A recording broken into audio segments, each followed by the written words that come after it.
അപ്പോൾ ഗൈസ് നമ്മൾ അന്ന് ഡേ ഇൻ മൈ ലൈഫ് ചെയ്തപ്പോൾ അതിനകത്ത് 2 പലഹാരങ്ങളുണ്ടായിരുന്നല്ലോ.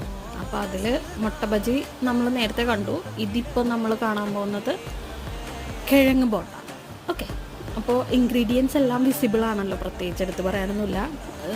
എണ്ണ ചൂടായി കഴിയുമ്പോൾ കടുക്, ജീരകം, ഒരു ഇച്ചിരി ഉലുവായിട്ട് ഒന്ന് ഇതാക്കിയതിന് ശേഷം നമ്മൾ അരിഞ്ഞു വെച്ചേക്കുന്ന സവോള, പച്ചമുളക്, ഇഞ്ചി, വെളുത്തുള്ളി ഇതെല്ലാം ഒന്ന് ആഡ് ചെയ്ത് കൊടുക്കുക. ആൻഡ് മസാലയായിട്ട് നമ്മൾ മുളക് പൊടി, മഞ്ഞൾപ്പൊടി മാത്രമേ ചേർക്കുന്നുള്ളൂ കേട്ടോ.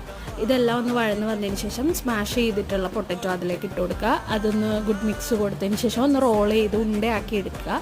ആ ഉണ്ടയാക്കിയത് നേരെ നമ്മുടെ ആ പ്രീവിയസ് ഒരു മാവില്ലേ അത് തന്നെ അതിൽ ഒന്ന് മുക്കി നേരെ പൊരിച്ചെടുക്കുക. അത്രേ ഉള്ളൂ. ഇത് കണ്ടില്ലേ, എത്ര സിമ്പിളാണ്. പറയുമ്പോൾ തന്നെ സിമ്പിളാണ്, ഉണ്ടാക്കാൻ ഇതിലും സിമ്പിളാണ്. അപ്പോൾ എല്ലാവരും ഉണ്ടാക്കാൻ ട്രൈ ചെയ്ത് നോക്കണം. മഴയൊക്കെ അല്ലേ, നല്ല പലഹാരമൊക്കെ കഴിക്കി.